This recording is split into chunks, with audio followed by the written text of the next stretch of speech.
So to begin, we need to start by making a magic circle. Now, a lot of people get panicked by a magic circle, and there are lots of videos out there to show you how to do it. Sometimes I think making it far more complicated than it really is. I've got a method that I'm going to use and show you now, and this is just how I do it, and hopefully it might help you. Otherwise you might have your own method. But we need to start by making a loop. There are alternative ways of chaining 5 and connecting that chain of 5 together to form into a loop, and then you could work in it. You could do it that way. The magic loop just enables us to pull the yarn really tightly and bring that centre together, and that's the reason why we use a magic loop. So I'm right-handed, and how I do it is I have the working yarn to my right hand side and the end of the yarn in my left. I need to just make sure I've got a long enough tail and loosen off a bit of the working yarn, and then all I do is I just lay in the loop the working yarn over the top like so. So it's just literally laying over the top of it. Then I just grab that working yarn through, and that is it. I'm now in a position ready to start using that magic loop, which in my pattern for the snowflake is going to be starting with a chain of 5. I'm literally going to start that chain from here to there. But that is literally all. So I'll show you that again. Cut end, working end, lay over in a loop, put my hook through and grab that working yarn, and then I'm ready to go. And that's it. Okay, now I've got myself set up. It's a little bit fiddly because it's just all sort of hang loose really, but I am now ready to start my chain of 5, and I don't do anything other than that working yarn is just going to come up and come over like so. As I'm a right-hander, I'm going to switch over now on my working yarn to my right hand side and get myself in position. And then with this magic loop, you can see now I'm holding it in my working hand. That's the end there. I'm just going to yarn over, and now I can hold on to that other part. The loop makes it a little bit easier now, and do that chain of 5 to start the snowflake. That's 2, 3, 4 and 5. Now I'm going to be working into the center of the magic circle, or if you've made your loop another way, you're going to be working into it, and that's to make this little spoke center here. So that's the first round. So for round 1 I've chained 5, and now I'm going to complete 1 treble crochet. So just as a recap for treble, yarn over, insert into the ring, yarn over, pull up a loop. I've got 3 on the hook, yarn over, pull through 2, yarn over, pull through 2, and I've now made another one of those spokes. So I'm going to chain 2, and then we're going to keep repeating that pattern of a treble and chain 2 4 more times, so that we're going to make a total of 6 little spokes for our snowflake. So another treble, yarn over, pull through 3 on the hook, yarn over, pull through 2, pull through 2, and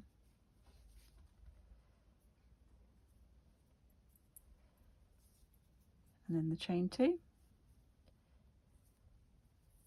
I'm going to carry on, so I've got 6 little spokes all together.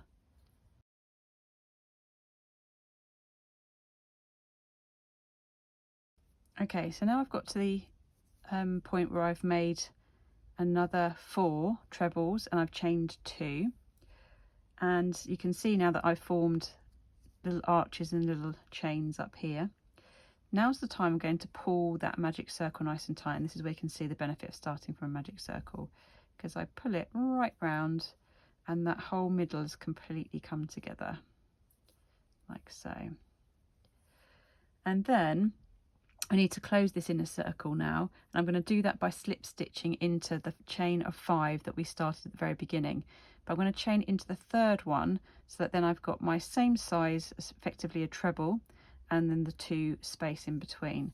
So I'm going into this one here, and a slip stitch is yarn over the hook and pulling through both loops on the hook like so. And there we go, that has pulled together. Now my first round, that looks like a little wheel, a little spokes of 6 in a little ring.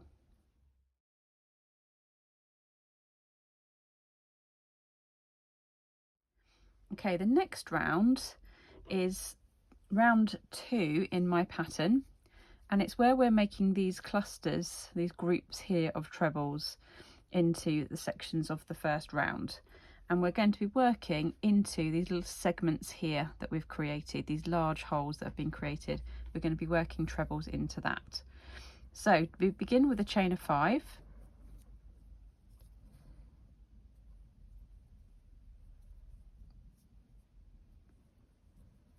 So I've chained 5, and now we're going to be working trebles into this space here, and we're going to put 4 in there. So we do 4 trebles, inserting our hook into that space, pulling up a loop, yarn over, pull through 2, yarn over, pull through 2. There's 1, so I'm going to do another 3.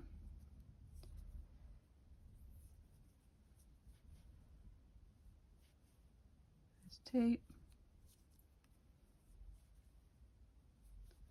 3, to make 4 all together, and 4. Then I'm going to work in this next space, but between them we want to chain 2. So each gap has got a chain of 2 in between. So we chain 2, and now I'm going to work in this next segment of 4 trebles. 1,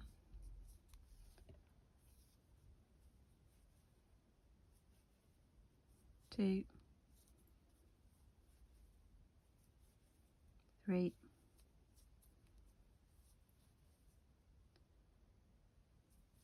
4 trebles, chain 2, move across the same in the next segment. So I'm going to carry on now round, doing the 4 trebles into each of those gaps, and I'll meet you back here before we finish at that chain 5 that we started at the beginning.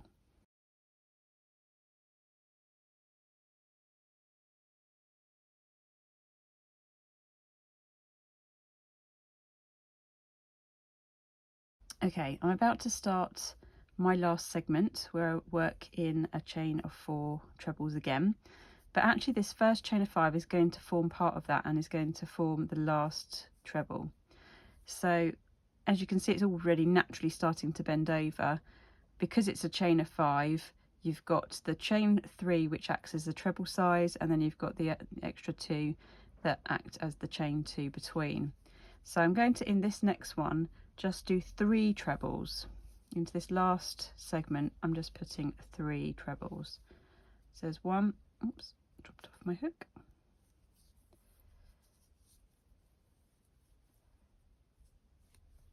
2, and 3, and that one is going to form number 4. So I'm going to slip stitch into the 3rd chain, leaving a chain of 2 at the top. That will form the same gap as the others, as everywhere else. So slip stitch into there to join, and that is the end of round 2.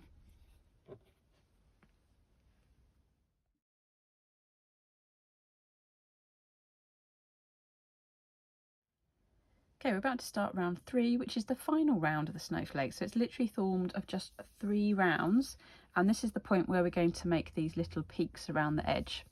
The idea, this is really straightforward, is actually you're just making different lengths of chains that then we pull back round and join with a slip stitch back to the loop. So it then forms this little peak there, and we do it with 3 different sizes. So it's really straightforward, and we're working into this gap here, which is now between the 4 trebles that we did. So we're working into that gap there. The only difference with this one is that we need to slide ourselves across so we're working into the right place.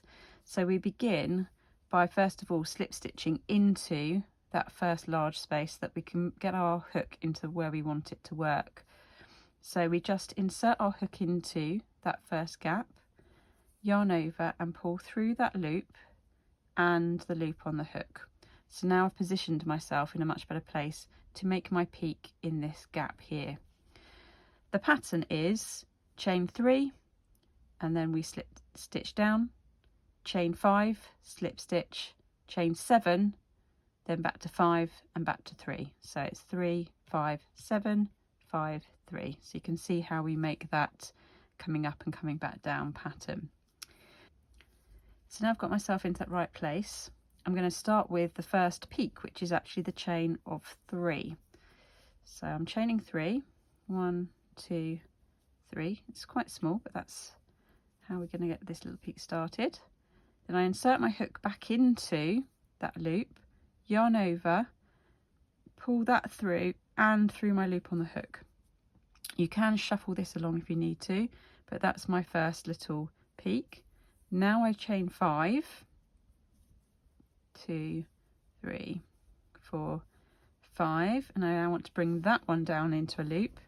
So again, I insert my hook into the large space, yarn over my hook and pull that through and through the one on the hook.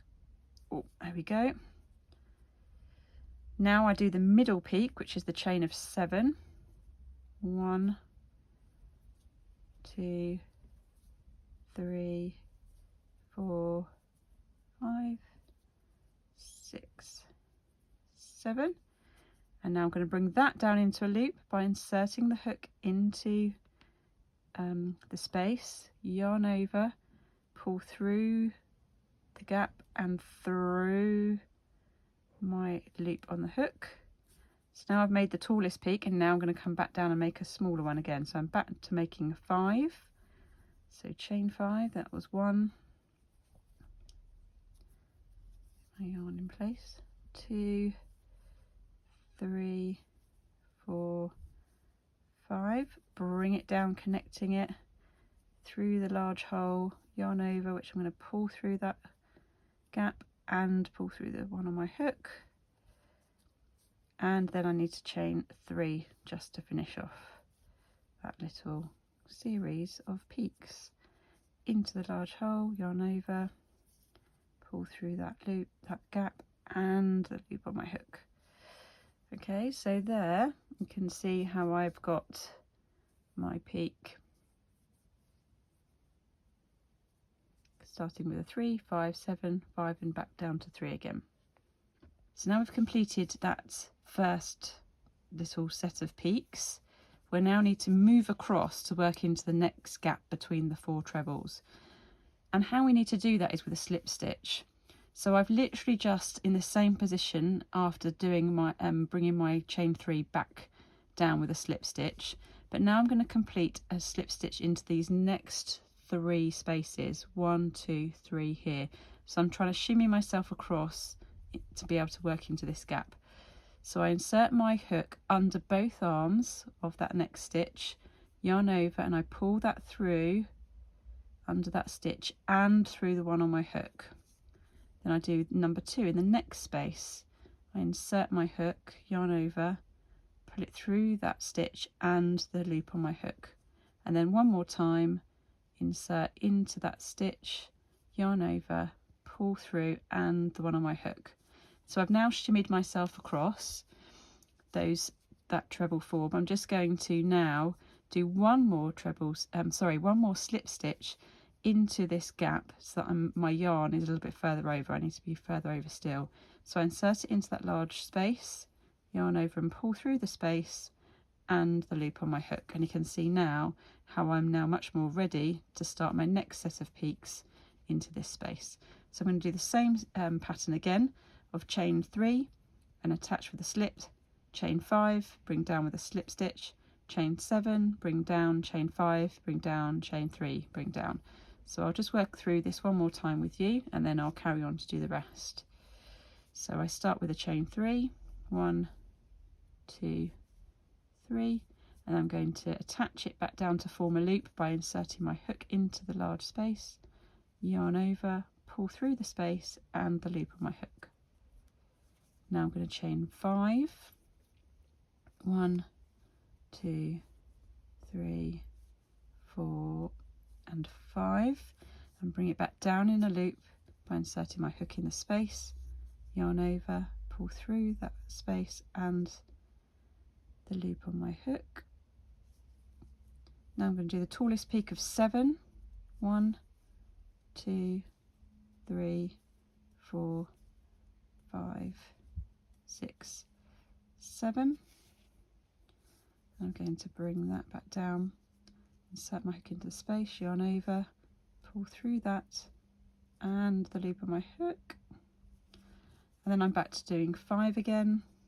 1, 2, 3, 4, 5, insert, yarn over, pull through and pull through on my hook. Now you can just give a little tug just to tighten up on your working yarn, so that before you start your next set of chains, you're just pulling it down and then it's nice and tight to the beginning. Just need to do that last chain 3. 1, 2, 3, insert, yarn over, oops, dropped it, let's do that again, insert, yarn over, put it through that loop and put it through on my hook. Okay, so there's my exactly how I've ended with my chain 3. So now I'm going to go slip stitch into those next 3 stitches straight away. I don't need to do anything else. I'm going to go straight in with my hook in the stitch, pulling through the stitch and the loop on my hook, through number 2, yarn over, through the stitch and the one on my hook, into the stitch, yarn over, pull through it and the one on my hook, and then one final slip stitch into the next large area I'm going to work into and start my pattern for the peaks again. So I'm going to carry on round and complete my peaks, and I'll be completing my last set into this space here.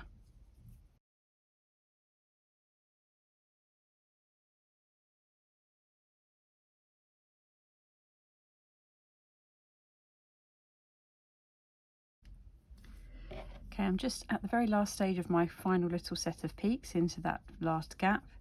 I've just done the 5, so I just need to do my last chain of 3. 1, 2, 3. Oh, there we go.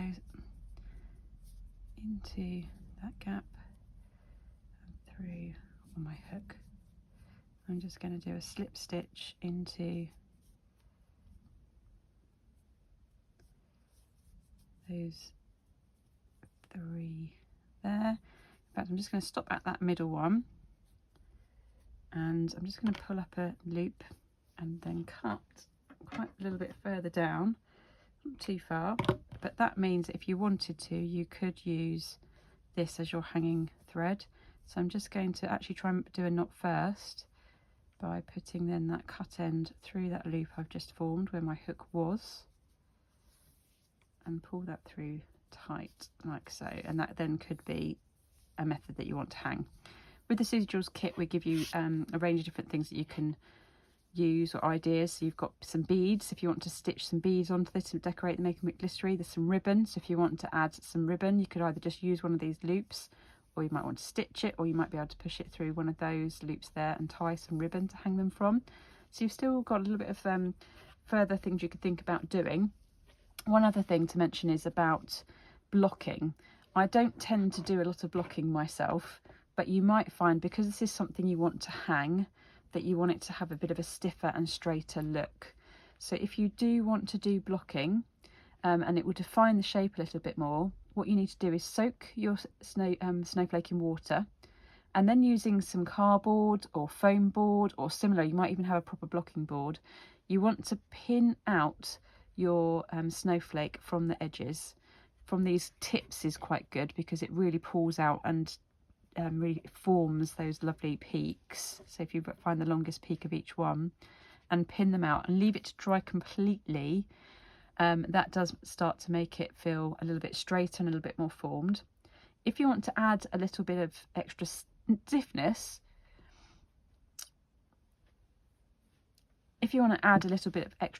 so it actually does hang from your tree or hang from a window, wherever you're going to put it, hangs in a little bit more of a rigid way, you can soak at the soaking stage, You'd pin it out exactly the same, but what you soak it in is 60 parts water, 40 parts glue, and that will give it it'll coat it basically in a PVA that will dry clear, but make it also much stiffer. One thing to bear in mind though is what you put your glued snowflake onto to dry. If you put it on cardboard, it's going to stick. So you might need to either have some cling film on the top or something that you'll be able to peel away once it's completely dry. So that's what you can do to make your snowflakes even more beautiful than they are already, or you can just go for that very beautiful look and hang them as they are. If you'd like to buy the Susie Jules Snowflake Kit, where you'll have everything you need, including some ribbon and some beads to decorate your snowflakes, the link is in the comments below. I hope you've enjoyed making this lovely crochet snowflake. I look forward to seeing you back on Susie Jules Creates really soon. Bye for now.